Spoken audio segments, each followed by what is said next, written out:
Mike Pillow has a genius new plan to overturn the election. That means it's time for another episode of Pillow Talk. God gave me this platform. I already know I'm going to win.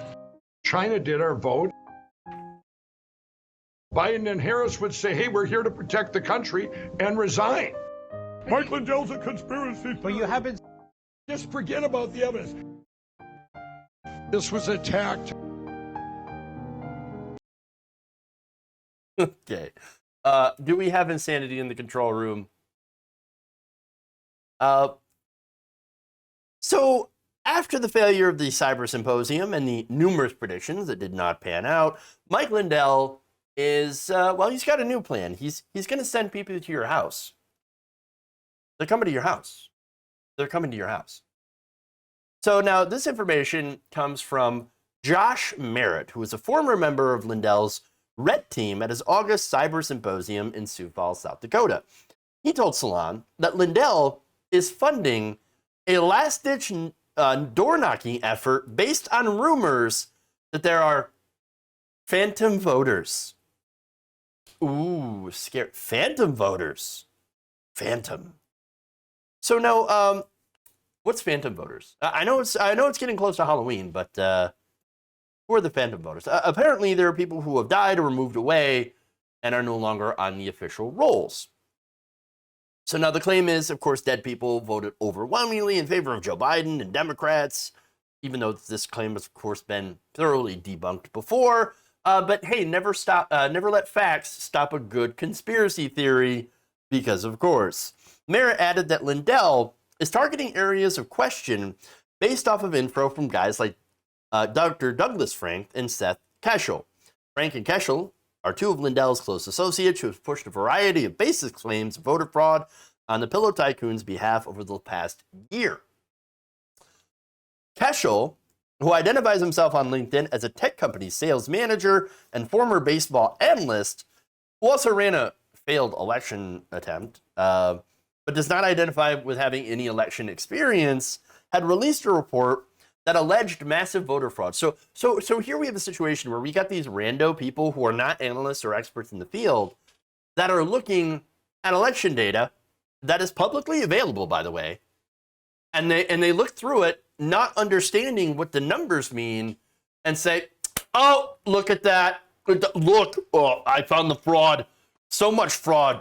Tremendous fraud. But like when actual experts look at it, well, we'll get to that, actually. So now, his report says that the state-by-state tallies of excess votes for Biden are quote-unquote lenient estimates that demand further research, but then frequently repeats the false claim that the numbers suggest that there was widespread fraud. Harvard University political scientist Gary King had reviewed the report, previously reviewed similar election claims from Keshel as part of a lawsuit in Arizona. In both situations, King said this, that the data showed no evidence of fraud and ignored the reality that voters act in ways that don't match up with predictive modeling. I mean, think about it this way, right? So Republicans overwhelmingly accepted the 2016 election results, for example, right? Not a problem there. Now, that happened to have not matched some of the predictions, for example, run by people like Nate Silver, over at 538, and a lot of predictions from mainstream media, right? Oh, no, Trump's going to lose, Hillary Clinton's going to win, she's going to be the next president, et cetera, et cetera. And what happened? Well, that did not happen. Those predictive models were wrong. Now, conservatives have no problem with that. And they're like, yeah, in your face, polls are wrong. Yeah.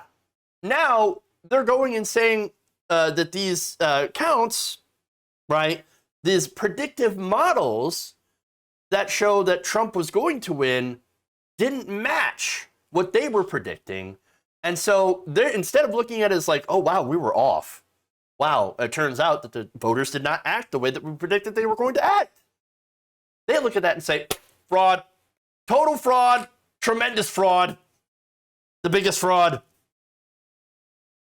But when experts look at it, they said, quote, there is zero valuable academic information here, King told the Associated Press.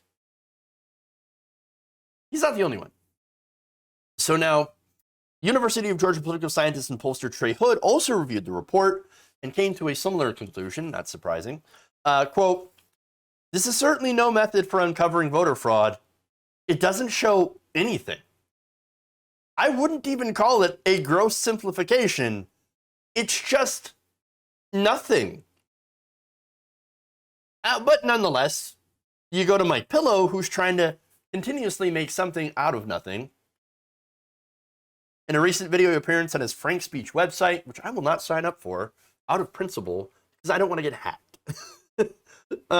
Do you trust that guy with your information? Nope, I wouldn't think so. So I'm going to just, give you some quotes here from that video. He said, "We are in a race here, how much damage they can do before we get this election pulled down. I want to show everybody with the data and the packet captures, all the stuff we had. What we did over 5 months, everybody, I extrapolated. We had the cyber experts extrapolate that into numbers that we can read into real data. I want to do an example. I want to tell everybody the conversation I had with North Dakota today." Okay, so let me just stop there for a second. And just let me tell you how difficult it is to read Mike Lindell. It's nonsense. It's a bunch of sentence and stuff together, but it goes everywhere. I spoke with North Dakota today. No, you didn't. Was it somebody named North Dakota?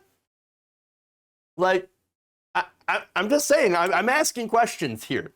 Yeah, how do you talk with North Dakota? You just say, "Look, I spoke with some election officials in North Dakota today, and here's what they said about that." And what they said, of course, is that my theories are crap and I should go home. I mean, that's what they would really tell you. But no, there's more. So he said, "Well, first of all, for about a month and a half now, you guys, I've been going to the red states. I've been going to your Missouris, your Alabamas. I'm in Florida right now. I'm in your Missouris. I'm in your Alabamas. I'm coming to your Floridas. And I'm coming, and then I'm going to come for you, knock on your door. No thanks. No thanks, bro. I'm good. Real good." He continues, "What happened was all the ground people on the ground, just patriots out there, were telling their legislators and their governors to meet with Mike Lindell's team. Let me show you the evidence. So we met with these guys and we showed them that it happened in their state. You get to Missouri, they go, 'Oh, it didn't happen here.' Alabama, 'Oh, it didn't happen here.' And then you show them a county and you show them the evidence of that county. Then you go canvass. You do a canvassing, and now you've got real numbers."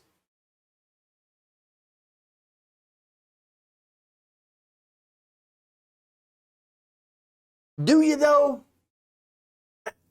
Do you really? I mean, so now if thinking about Mike Lindell or one of his crazy followers knocking on your door makes you cringe, as it should, well, don't worry about that. Salon did some following up, and they were unable to track down any Arizona or Missouri voters who had been personally contacted by Lindell's team. Now, it is certainly possible that people did try to knock on somebody's door.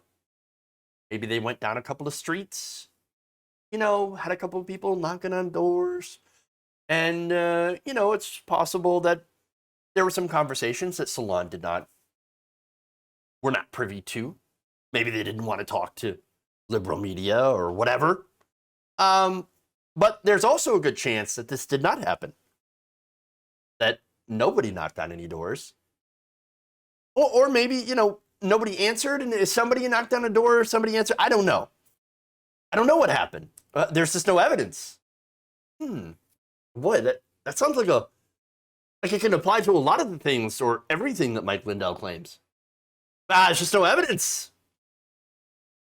But I can imagine right now somebody in Arizona. "Hey, Dad, there's a weird guy with a pillow on our porch." "You go on hide, Timmy. I'll get the gun." No, insanity. Absolute insanity. Come on. But again, that's Mike Lindell's whole shtick right now, okay? So understand, and I've told you a million times, there's no constitutional way to reinstate a president or pull down an election. You can't do that. There's no constitutional mechanism for this. And his claim that, we're going to have the Supreme Court, they're going to look at this, and it's going to be 9-0. I'm going to show them the evidence that nobody has been shown outside of, I guess, Mike Lindell, who believes that this is evidence. But even so, the path to even get heard by the Supreme Court, he's not even tried. You got to file a lawsuit. It's got to travel through the court system to even make it to the Supreme Court for consideration. And none of that's happened. None of that has happened. And it's not going to happen. You know why? Because even Trump-appointed justices, if this were to happen, they're going to shoot it down. Why? Because there's no evidence. And that's assuming that it even gets filed ever. But here's the thing, okay? Here's the reality of the situation. Trump lost legitimately. And if you still don't believe it at this point, you need mental help. I'm serious. I mean, I wish we had Medicare for all so we could get everybody mental health care. Because you don't live an objective reality anymore. You live in a place filled with alternative facts. An alternative reality.